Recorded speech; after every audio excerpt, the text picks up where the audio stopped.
Hello friends, I am Trambok Nayak. Welcome back to our channel বিনিয়োগ। Market পড়েই চলেছে, অনেকেই খুব প্যানিকগ্রস্ত।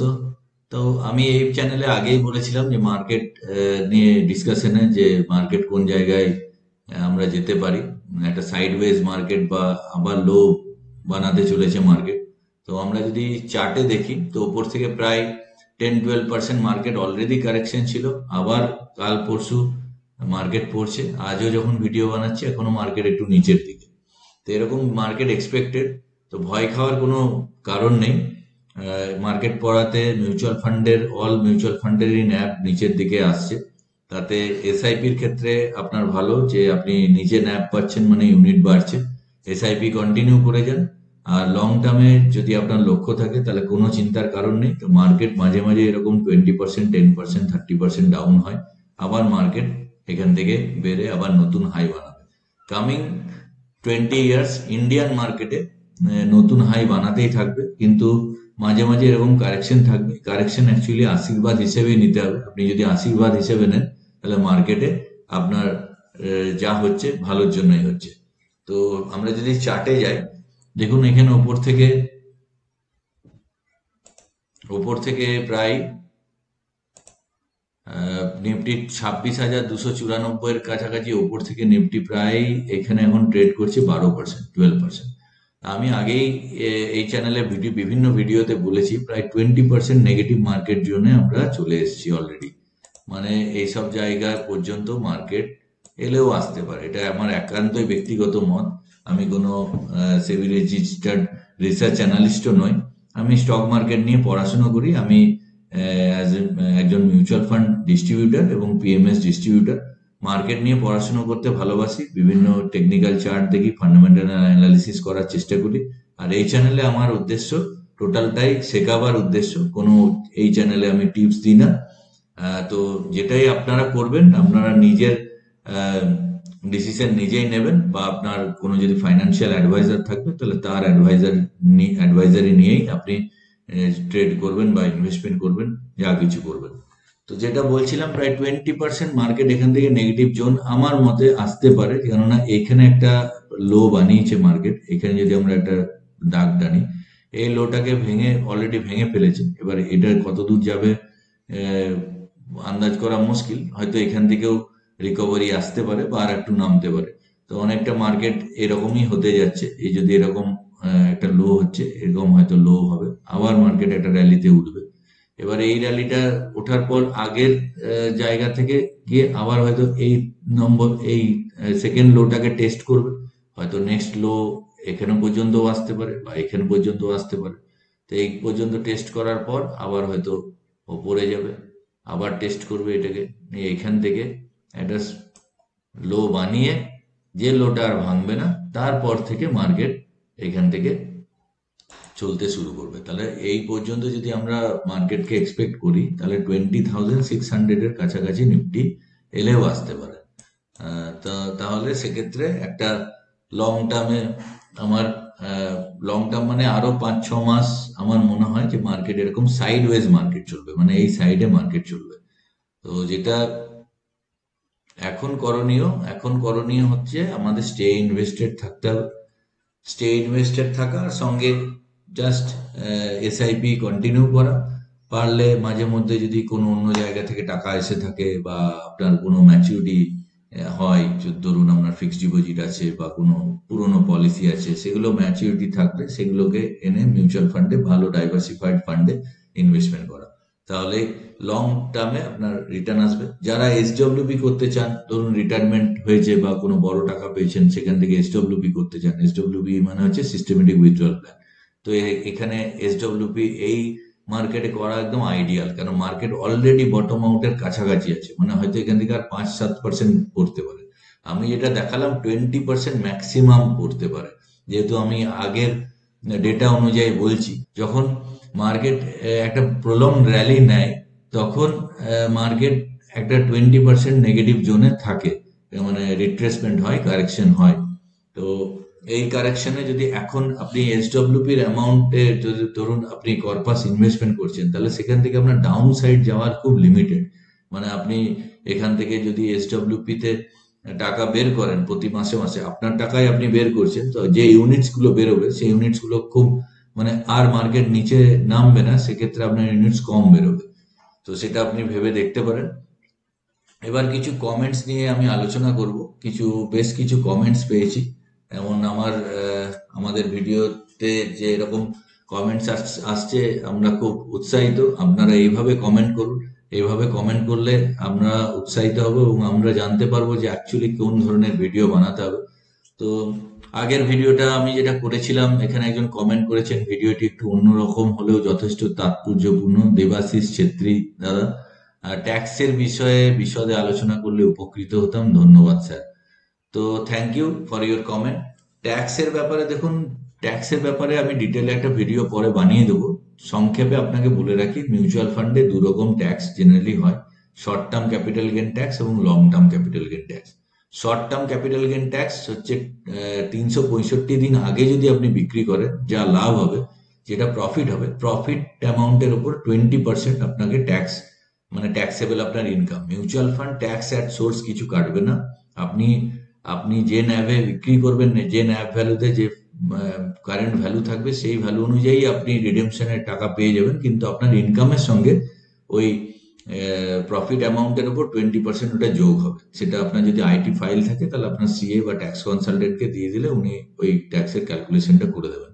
আর 365 দিন পেরিয়ে গিয়ে যদি আপনি বিক্রি করেন, তো সেটা লং টার্ম ক্যাপিটাল গেন ট্যাক্সের আওতায় পড়ে, সেটা আনলিমিটেড টাইমের জন্য। তো long term capital gain tax আগে 10% ছিল, এখন 12.5%। আর প্রত্যেক প্যানের এগেনস্টে আপনি বছরে 1,25,000 টাকা করে এক্সেমশন পাবেন। মানে 1,25,000 টাকা পর্যন্ত আপনার যদি long term capital gain tax আসে, তাহলে আপনাকে কোনো ট্যাক্স দিতে হবে না। তার উপরে যদি যাই, তাহলে সেই রেস্ট অ্যামাউন্ট আপনাকে 12.5% ট্যাক্সেবল আপনার ইনকাম হবে। এটাই ছিল বেসিক্যালি ট্যাক্সেরই একটা ধারণা। আমি যদি ডিটেলে ভিডিও বানানো যায়, আমি পরে উদাহরণ দিয়ে এক্সেল শিটে ট্যাক্সের ক্যালকুলেশনও করে আপনাদের দেখিয়ে দেবো। আরেকজন লিখছেন কোনার রাজা 4021 আইডি থেকে, অ্যাটমিক হ্যাবিট বইটির বাংলা অনুবাদ, বইটি ফ্রি ডাউনলোড করে পড়তে পারেন, খুবই ভালো বই, সুন্দর আলোচনা, ধন্যবাদ দাদা, থ্যাংক ইউ। উনি আবার কমেন্ট করেছেন নিচে, দাদা আমাদের অনেকেরই বিভিন্ন ঋণপত্রগুলি সম্পর্কে কোনো ধারণাই নেই, এমনকি আমি নামও জানি না। একটা সামগ্রিক আলোচনা এবং সেগুলো কেনা সহজ নিরাপদ প্ল্যাটফর্ম নিয়ে আলোচনা করলে উপকৃত হবে, ধারণাটা অত্যন্ত পরিষ্কার হবে। আমি একটা ভিডিও বানিয়েছিলাম যে ডাইনামিক বন্ড ফান্ড বা ক্রেডিট রিস্ক ফান্ডে ইনভেস্টমেন্টে এই সময় খুব ভালো অপরচুনিটি আছে, ওখানে কিছু আমি বলেছি। তো জেনারেলি ঋণপত্র মানে যে ডেট ফান্ডের বিভিন্ন ক্যাটাগরি আছে, এই নিয়ে ডিটেলে ভিডিও আমি বানিয়ে দেবো। তো আপনাকে সংক্ষেপে বলে রাখি, দেখুন ডেট ফান্ডে বিভিন্ন ক্যাটাগরি আছে। মেনলি হয় যেটা ডিউরেশন অনুযায়ী ডেট ফান্ড হয়, যার যত শর্ট টার্ম ডিউরেশন, মানে অ্যাকচুয়ালি পেপার কেনে, সিডিসিপি কেনে, সিডি মানে কমার্শিয়াল ডিপোজিট, কমার্শিয়াল পেপার। তো যে পেপারের যত শর্ট টার্ম টেনিওর, সেখানে ভোলাটিলিটি তত কম। যেমন ওভারনাইট ফান্ডে 1 ডে 2 ডে এর পেপার থাকে, একদম শর্ট টার্ম পেপার। তারপরে short term bond fund, money market ফান্ডের 1 বছরের 6 মাসের পেপার থাকে। যত আপনি লং টার্মে যাবেন, ডাইনামিক বন্ড ফান্ডে বা ক্রেডিট রিস্ক ফান্ডে লং টার্ম পেপার থাকে, 13 বছর 15 বছর এরকম। এবার ইন্টারেস্ট রেটের সঙ্গে মানে বন্ডের জাস্ট অপোজিট সম্পর্ক। ইন্টারেস্ট রেট যদি কমে, বন্ডের প্রাইস বাড়ে, আর ইন্টারেস্ট রেট যদি বাড়ে, বন্ডের প্রাইস কমে। তো যখন ইন্টারেস্ট রেট একদম পিকে থাকে, যদি আমরা বুঝতে পারি, একটু আন্দাজ করা যায় যে ইন্টারেস্ট রেট যথেষ্ট পিকে আছে, ইকুইটি মার্কেট ডাউন আছে, গভর্নমেন্ট এবার ইন্টারেস্ট রেট না কমালে কর্পোরেটদের আর্নিং বাড়বে না, গভর্নমেন্ট চাপে থাকবে যে ট্যাক্স আদায় সেভাবে হবে না, সেই সময় কিন্তু গভর্নমেন্টকে ইন্টারেস্ট রেট কাট করতেই হবে যদি ইনফ্লেশন কন্ট্রোলে থাকে, আর যদি সামনে যদি কোনো মেজর ইলেকশন না থাকে। তো সেই জায়গায় ইন্টারেস্ট রেট যদি কাট হয়, তাহলে ইনকাম ফান্ড বা ডাইনামিক বন্ড ফান্ড বা ক্রেডিট রিস্ক ফান্ড, এই জাতীয় লং টার্ম ডিউরেশনের ফান্ডে ভালো রিটার্ন আসবে। মানে জাস্ট উল্টো সম্পর্ক, ইন্টারেস্ট রেট কাট হলে মানে আপনার রিটার্ন পাবে। আমি আপনাকে জাস্ট দেখিয়ে দিচ্ছি স্ক্রিনে। তো আমি যেটা স্ক্রিনে দেখাচ্ছি, দেখুন এখানে বিভিন্ন ইনকাম ফান্ড আছে। যেমন দেখুন ওভারনাইট ফান্ড, আমি যেটা বলছিলাম, এখানে দেখুন অ্যাভারেজ ম্যাচুরিটি ডেজ 1, আমি যেটা বলছিলাম সব থেকে কম ম্যাচুরিটি ডেট, মানে একদিনে ম্যাচিওর করছে। তো আপনি যদি তারপরে লিকুইড ফান্ডে যান, দেখুন লিকুইড ফান্ডের ম্যাচুরিটি আছে 40 ডেজ, 62 ডেজ, 60 ডেজ। তো এই যে ওভারনাইট ফান্ডে আপনি টাকা রাখলে কিছুতেই আপনার নেগেটিভ হবে না। মার্কেট এখানে 20% ডাউন দেওয়া, 30% ডাউন যাক, আপনাকে ওই 5% বা 4% যে রিটার্নটা আছে সেই রিটার্নটাই পাবেন। লিকুইড ফান্ড একটু বেশি রিটার্ন, 6.5%, 7% রিটার্ন। লিকুইড ফান্ডের পরে আছে short term bond fund, ultra short term duration fund. দেখুন এখানে ডিউরেশন একটু বাড়ছে, 237 দিন, 180 দিন। যেমন এখানে দেখাচ্ছে, আপনাদের দেখাচ্ছি আমি, Aditya Birla Sun Life savings ফান্ডের অ্যাভারেজ ম্যাচুরিটি ডেজ 237 ডেজ, মানে 237 দিন। সেখানে Aditya Birla Sun Life liquid ফান্ডের অ্যাভারেজ ম্যাচুরিটি ডেজ 62 ডেজ। তাহলে ডিউরেশন যত মানে আস্তে আস্তে দেখুন উপরে ultra short duration bond fund, এরপরে লো ডিউরেশন বন্ড ফান্ড, দেখুন ম্যাচুরিটি এভারেজ ম্যাচুরিটি ডেজ বাড়ছে 485 দিন। তারপরে money market fund, money market ফান্ডও যথেষ্ট খুব কম ভোলাটাইল, ডিউরেশন খুব কম, 161 দিন, কারো 49 দিন। এবার যদি আমরা শর্ট টার্ম ডিউরেশন ফান্ডের দেখুন এবার ইয়ার্সে চলে আসছে, 3.76 years, 3.84 years. Medium duration bond fund 5.11 ইয়ার, 4 ইয়ার্স, এরকম। এবার ডাইনামিক বন্ড ফান্ড যেটা বলছিলাম, দেখুন এইখানে আপনার ম্যাচুরিটি, অ্যাভারেজ ম্যাচুরিটি প্রায় 15 বছরের ম্যাচুরিটি, 21 বছরের ম্যাচুরিটি, 28 বছরের পেপার। মানে যত লং টার্ম হবে, ধরুন 30-30 ইয়ার্স এর পেপার, তাহলে একটু ইন্টারেস্ট রেট কমলে ওখানে রিটার্ন বেড়ে যাবে। তো এটাই basically corporate bond fund. Credit risk fund, credit risk ফান্ডের মোটামুটি 3.38 ইয়ার্স ম্যাচুরিটি, 4.27 ইয়ার্স ম্যাচুরিটি, এইভাবে গড় ম্যাচুরিটি যদি আপনি দেখেন 3.08 ইয়ার্স। আবার ডাইনামিক বন্ড ফান্ডে যদি গড় ম্যাচুরিটি দেখেন, দেখুন 15.83 ইয়ার্স। তো অনেক বেশি ভোলাটাইল ডাইনামিক বন্ড ফান্ড। তো ডাইনামিক বন্ড ফান্ডে ইনভেস্টমেন্ট করতে গেলে আপনাকে পুরোপুরি অ্যালার্ট থাকতে হবে যে কোন সময় ইন্টারেস্ট রেট কমবে। তো খুব ট্রিকি জিনিস, তো এগুলো বিশদে আলোচনা দরকার আছে। তো আপনি যদি ইনভেস্টমেন্ট করেন, আপনার ফাইন্যান্সিয়াল অ্যাডভাইজারের থ্রুতে ইনভেস্টমেন্ট করবেন, তার পরামর্শ অনুযায়ী ইনভেস্টমেন্ট করবেন। কারেন্টলি আমার মনে হয় ডাইনামিক বন্ড ফান্ডে ইনভেস্টমেন্ট করা খুব ভালো, কেন ইন্টারেস্ট রেট কাট হতে পারে। তো আপনি প্ল্যাটফর্ম বলছেন, নিরাপদ প্ল্যাটফর্ম। আমি এনজে ইন্ডিয়া ইনভেস্টের সঙ্গে লাস্ট 16 বছর ধরে কাজ করছি, ইন্ডিয়ার largest distributor in mutual funds. এদের রিসার্চ এবং এদের প্ল্যাটফর্ম, আপনি যদি অনলাইন প্ল্যাটফর্ম ইউজ করেন, মানে ইন্ডিয়ার টপ মোস্ট প্ল্যাটফর্ম। মানে এখানে এত সুন্দর এদের সফটওয়্যার প্লাস সবকিছুই খুবই ভালো। আমার ডেসক্রিপশন বক্সে লিংক দেওয়া থাকবে, আপনি মনে করলে ওখানে অ্যাকাউন্ট ওপেনিং এর লিংকে গিয়ে আপনি অ্যাকাউন্ট ওপেন করতে পারেন। আমার নাম্বারও দেওয়া থাকবে, আমার অফিসের নাম্বারও দেওয়া থাকবে, প্রয়োজনে আপনি ফোন করে নিতে পারেন। আপনি যদি আমাদের পোর্টফোলিও ম্যানেজ করাতে চান, তাহলে আমরা আপনাকে সাহায্য করতে পারি। তো নেক্সট কমেন্টে যাব। নেক্সট কমেন্টে, sir please suggest any private sector bank stock for stock SIP. দেখুন প্রাইভেট সেক্টর ব্যাংকের স্টক এসআইপি তে দেখুন, আমি কোনো সেবি রেজিস্টার্ড অ্যানালিস্ট নই। আপনি অবশ্যই কোনো রেপুটেড ফাইন্যান্সিয়াল অ্যাডভাইজারের সঙ্গে কথা বলে এগুলো করবেন। আমি এই চ্যানেলে জাস্ট শেখাই। তো আপনি যদি আমাকে বলেন যে আমি আপনার জায়গায় থাকলে কি করতাম, তো আমি এখানে এসআইপি প্রেফার করতাম না। আমি আগের ভিডিওতেই বলেছি, দেখবেন একটা ভিডিও আছে ব্যাংকিং ফাইন্যান্সিয়াল নিয়ে, আপনি আমার এতে সার্চ করবেন ইউটিউব চ্যানেলে, ওখানে পেয়ে যাবেন। তো ব্যাংকিং সেক্টর অলরেডি পড়ে আছে, তো এখান থেকে আর পড়ার কিছু নেই। তো এসআইপি যদি করেন তাহলে কি হবে, ধরুন আপনি এসআইপি করছেন 2000 টাকা করে, তো এই পড়া প্রাইসে, মানে নিচের প্রাইসে যে স্টক গুলো পড়ে আছে, আপনি হয়তো 2 মাস 3 মাস কিনবেন, তারপরে এই স্টক প্রাইস উঠবেই উঠবে, কেননা আর্নিং বাড়ছে আর আপনার প্রাইস স্ট্যাগনেন্ট হয়ে আছে, বরং পড়ে আছে লাস্ট 3-4 বছর ধরে। তো এখান থেকে ব্যাংকিং সেক্টর উঠবেই উঠবে। তো সেক্ষেত্রে যদি আমার কাছে লামসাম টাকা থাকে, তো আমি লামসাম ইনভেস্টমেন্ট করে দেবো, কেননা স্টক প্রাইস যখন উঠে যাবে তখন আমি হায়ার রেটে এসআইপি করে আমার কোনো লাভ নেই। এখান থেকে নেক্সট র্যালি যখন আসবে, তখন ব্যাংকিং সেক্টর পার্টিসিপেট করবেই করবে। হয়তো সেটা 6 মাস পরে হতে পারে, 1.5 বছর পরে হতে পারে, 2 বছর পরে হতে পারে। তো এসআইপি আমি এখানে প্রেফার করবো না, লামসাম ইনভেস্টমেন্টই প্রেফার করব, যদি আপনার সেরকম নলেজে স্কিল থাকে। আর যদি সেই তাতে যদি না যেতে চান, তাহলে আপনি মিউচুয়াল ফান্ডের যেগুলো banking and financial services fund আছে, যেমন বন্ধনের ব্যাংকিং ফিনান্সিয়াল সার্ভিসেস ফান্ড, এইচডিএফসির ব্যাংকিং ফিনান্সিয়াল সার্ভিসেস ফান্ড খুবই ভালো পারফর্মার, ওতে আপনি ইনভেস্টমেন্ট করতে পারেন, আপনি সেফ সাইড থাকবেন। আর এসআইপির ক্ষেত্রে যদি এসআইপি করতেই চান একান্ত, যদি আপনার কাছে লামসাম না থাকে, তাহলে আমি কোটাক মহিন্দ্রা ব্যাংক আর এইচডিএফসি ব্যাংক আমার চয়েস। এবার আপনি আপনার নিজের ডিসিশন নেবেন। তো নেক্সট কমেন্টে আমি যাব। আপনার ভিডিও থেকে দেবাশিস ছেত্রী আবার একটা জায়গায় লিখেছেন, আপনার ভিডিও থেকে একটা স্বচ্ছ ধারণা পাওয়া যায়, ধন্যবাদ স্যার। এটাই আমি চেষ্টা করি যে একটা ক্লিয়ার কাট আলোচনা করা, সেটাই আমার লক্ষ্য। একজন লিখছেন যে আমার অবস্থা খুব খারাপ, 2,20,000 মধ্যে 84,000 টাকা লস। তো এবার আপনি যে কমেন্টটা করেছেন, এখান দেখে আমার বুঝবার উপায় নেই যে আপনি মিউচুয়াল ফান্ডে ইনভেস্টমেন্ট করেছেন বা না স্টক মার্কেটে ইনভেস্টমেন্ট করেছেন। দেখুন, স্টক মার্কেটে ইনভেস্টমেন্ট করলে আপনার লস হতেই পারে, কিন্তু আমার মনে হয় না মিউচুয়াল ফান্ডে এরকম লস হয়েছে। কারণ যে কোনো ভালো মিউচুয়াল ফান্ড যদি আপনি ইনভেস্টমেন্ট করেন, ডেফিনেটলি লস হতে পারে লামসাম, কিন্তু এতটা লস হবে না।